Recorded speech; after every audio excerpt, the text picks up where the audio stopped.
Hi hello ನಮಸ್ತೆ ಎಲ್ಲರಿಗೂ ಸ್ವಾಗತ ಮತ್ತೊಮ್ಮೆ ನಮ್ಮ ಚಾನಲ್ಗೆ.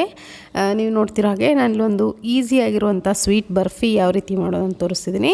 ತುಂಬಾ ಸುಲಭ, ಮನೆಯಲ್ಲಿರುವಂಥ ಸಾಮಗ್ರಿಗಳನ್ನ ಬಳಸ್ಕೊಂಡು ನೀವು ಇದನ್ನು ಮಾಡ್ಬೋದು. ಬನ್ನಿ ಹಾಗಿದ್ರೆ ಇದನ್ನು ಯಾವ ರೀತಿ ಮಾಡೋದಂತ ನೋಡೋಣ. ಮೊದಲನೇದಾಗಿ ನಾನಿಲ್ಲಿ ಒಂದು ಬರ್ಫಿ ಟ್ರೇಗೆ ಒಂದು ಬಟರ್ ಪೇಪರ್ ಹಾಕ್ಕೊಂಡು ಸೆಟ್ ಮಾಡಿ ಇಟ್ಕೊಳ್ತೀನಿ. ಈ ಥರ ನೀವು ಮೊದಲೇ ರೆಡಿ ಮಾಡಿ ಇಟ್ಕೊಂಡ್ರೆ ಒಳ್ಳೆಯದು. ಯಾಕಂದರೆ ಬರ್ಫಿ ಮಾಡಿದ ತಕ್ಷಣ ಇದಕ್ಕೆ ಪ್ಲೇಸ್ ಮಾಡ್ಕೊಳ್ಳೋಕ್ಕಾಗತ್ತೆ. ಬಟರ್ ಪೇಪರ್ ಇಲ್ಲ ಅಂದರೆ ನಿಮ್ಮ ಹತ್ರ ಸ್ವಲ್ಪ ಎಣ್ಣೆನೋ ಅಥವಾ ತುಪ್ಪನೋ ಪ್ಲೇಟ್ಗೆ ಗ್ರೀಸ್ ಮಾಡಿ ಇಟ್ಕೊಳ್ಬೋದು. ಇವಾಗ ಮಾಡೋದು ನೋಡೋಣ. ನಾನು ಒಂದು ಪಾತ್ರೆ ಬಿಸಿ ಇಟ್ಕೊಂಡಿದ್ದೀನಿ. ಇದಕ್ಕೆ ಒಂದು 2 ಟೇಬಲ್ ಸ್ಪೂನ್ ಆಗೋಷ್ಟು ತುಪ್ಪನ ಹಾಕ್ಕೊಳ್ತಾ ಇದ್ದೀನಿ. ಹಾಗೆ 1 ಕಪ್ ಆಗೋಷ್ಟು ಮೈದಾ ಹಿಟ್ಟು. 1 ಕಪ್ ಅಂದರೆ ಒಂದು 150 ಗ್ರಾಮ್ನಷ್ಟು ಆಗುತ್ತೆ. ಇದನ್ನು ಚೆನ್ನಾಗಿ ತುಪ್ಪದಲ್ಲಿ ಹುರ್ಕೊಳ್ಬೇಕು.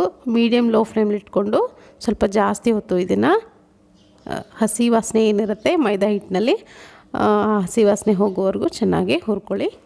ಹುರಿತಾ ಇದರಿಂದ ಚೆನ್ನಾಗಿ ಪರಿಮಳ ಕೂಡ ಬರುತ್ತೆ, ಅಥವಾ ಕಲರ್ ಕೂಡ ಚೇಂಜ್ ಆಗುತ್ತೆ.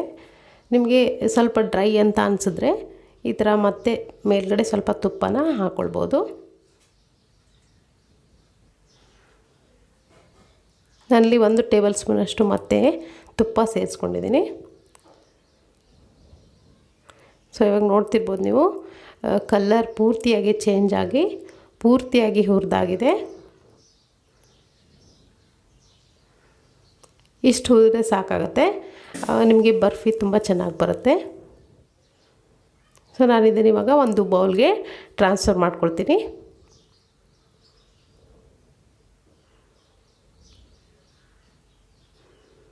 ತುಂಬ ಟೇಸ್ಟಿಯಾಗಿರುತ್ತೆ.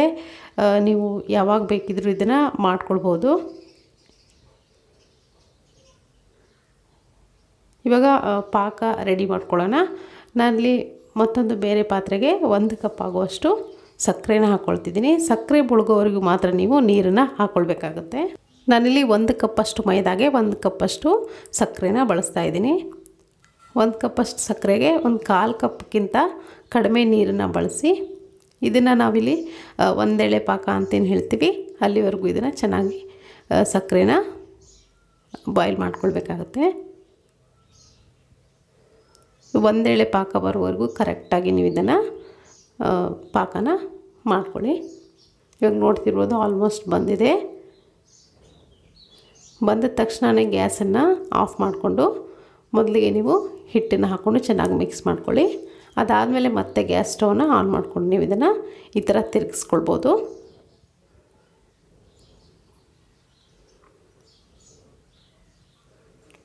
ಇದರಲ್ಲಿ ಗಂಟುಗಳೇನಿದೆ ಅದು ಮಿಕ್ಸ್ ಮಾಡ್ತಾ ತಾನಾಗೆ ಹೋಗುತ್ತೆ. ನಾನಲ್ಲಿ ಏಲಕ್ಕಿ ಪೌಡ್ರ್ ಕೂಡ ಹಾಕ್ಕೊಂಡಿದ್ದೀನಿ, ಒಂದು ಅರ್ಧ ಟೀ ಸ್ಪೂನ್ ಆಗುವಷ್ಟು. ನಿಮ್ಮ ಹತ್ರ ಯಾವುದಾದ್ರೂ ಎಸೆನ್ಸ್ ಇದ್ದರೆ ಅದನ್ನು ಕೂಡ ನೀವು ಬಳಸ್ಬೋದಿಲ್ಲಿ. ಚೆನ್ನಾಗಿ ಈ ಥರ ಮಿಕ್ಸ್ ಮಾಡ್ತಾ ಸ್ವಲ್ಪ ಗಟ್ಟಿ ಆಗ್ತಾ ಬರುತ್ತಿದ್ದು. ಇವಾಗ ನೋಡ್ತಿರ್ಬೋದು ಗಟ್ಟಿ ಆಗ್ತಾ ತಳ ಬಿಡ್ತಾ ಬರುತ್ತೆ.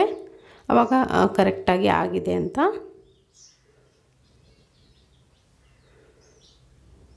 ಪೂರ್ತಿ ಗಟ್ಟಿ ಮಾಡಲಿಕ್ಕೆ ಹೋಗಬೇಡಿ, ಇಷ್ಟಾದರೆ ಸಾಕು.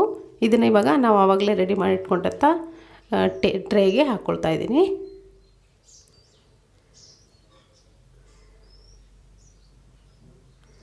ನೀವು ಬೇಕಿದ್ರೆ ಇದಕ್ಕೆ ಕಲರ್ ಕೂಡ ಸೇರಿಸ್ಕೊಳ್ಬೋದು. ಪಾಕ ರೆಡಿ ಆಗ್ತಿರ್ಬೇಕಾದ್ರೆ ಅದಕ್ಕೆ ಕಲರ್ ಕೂಡ ನೀವು ಸೇರಿಸ್ಕೊಳ್ಬೋದು. ಕಲರ್ಫುಲ್ಲಾಗಿ ಬರ್ಫಿ ರೆಡಿ ಆಗುತ್ತೆ.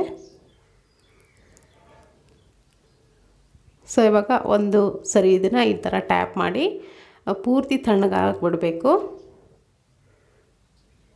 ಸೊ ಈಗ ನೋಡ್ತಿರ್ಬೋದು ಪೂರ್ತಿಯಾಗಿ ತಣ್ಣಗಾಗಿದೆ. ಇದನ್ನು ನಾನು ಒಂದು ಚಾಕುವಿಂದ ಹೇಗೆ ಬೇಕೋ, ಯಾವ ಆಕಾರಕ್ಕೆ ಬೇಕೋ ಆ ಆಕಾರಕ್ಕೆ ನಾನು ಕಟ್ ಮಾಡ್ಕೊಳ್ಬೋದು. ಇವಾಗ ಕೇಕ್ ಟ್ರೇಗೆ ಹಾಕಿದ ತಕ್ಷಣವೇ ಕಟ್ ಮಾಡಲಿಕ್ಕಾಗಲ್ಲ. ಈ ಥರ ಪೂರ್ತಿ ತಣ್ಣಗಾದಮೇಲೆ ಇದನ್ನು ಈಸಿಯಾಗಿ ಕಟ್ ಮಾಡ್ಕೊಳ್ಬೋದು. ನೀವು ಇದನ್ನು ಫ್ರಿಜ್ಜಲ್ಲಿ ಕೂಡ ಇಡ್ಬೋದು. ಒಂದು ಅರ್ಧ ಗಂಟೆ ಮುಚ್ಚಳ ಮುಚ್ಚಿ ಫ್ರಿಜ್ಜಲ್ಲಿಟ್ಟರೆ ಚೆನ್ನಾಗಿ ಸೆಟ್ ಆಗಿರುತ್ತೆ. ಆವಾಗ ನೀವು ಈಸಿಯಾಗಿ ಇದನ್ನು ಕಟ್ ಮಾಡ್ಕೊಳ್ಬೋದು. ನಾನಿಲ್ಲಿ ಬಟರ್ ಪೇಪರ್ ಕೂಡ ತೆಗಿತಾ ಇದ್ದೀನಿ. ತುಂಬ ಚೆನ್ನಾಗಿ ಸೆಟ್ ಆಗಿರುತ್ತೆ ಫ್ರಿಜ್ಜಲ್ಲಿಟ್ಟರೆ. ನಾನು ಇದನ್ನು ಒಂದು ಸ್ಕ್ವೇರ್ ಆಕಾರಕ್ಕೆ ಚಿಕ್ಕ ಚಿಕ್ಕ ಪೀಸ್ಗಳನ್ನಾಗಿ ಕಟ್ ಮಾಡಿಟ್ಕೊಂಡಿದ್ದೀನಿ. ಆಲ್ಮೋಸ್ಟು ಪಾಲ್ಕೋವಾನೇ ಇದು, ಪಾಕ ಮಾಡಿ ಮಾಡುವಂಥ ಪಾಲ್ಕೋವಾ ಅಂತ ಹೇಳ್ಬೋದು. ತುಂಬಾ ಸುಲಭ ಮಾಡೋದು, ತುಂಬ ಟೇಸ್ಟಿಯಾಗಿ ಕೂಡ ಇರುತ್ತೆ, ಮಕ್ಳಿಗಂತೂ ತುಂಬ ಇಷ್ಟ ಆಗುತ್ತೆ. ಸೊ ಇವಾಗ ಪಾಲ್ಕೋವಾ ರೆಡಿಯಾಗಿದೆ. ನೀವು ಕೂಡ ಖಂಡಿತವಾಗ್ಲೂ ಇದನ್ನು ನೋಡಾದ್ಮೇಲೆ ಒಂದ್ಸರಿ ಮನೆಯಲ್ಲಿ ಮಾಡಿ ನೋಡಿ ಅಭಿಪ್ರಾಯ ತಿಳಿಸಿ. ಇವತ್ತಿನ ಈ ರೆಸಿಪಿ ನಿಮಗೆ ಇಷ್ಟ ಆಗಿದೆ ಅಂದ್ಕೊಳ್ತೀನಿ. ಇಷ್ಟ ಆಗಿದ್ರೆ ಒಂದು ಲೈಕ್ ಒತ್ತೋದನ್ನು ಮರಿಬೇಡಿ. Thank you.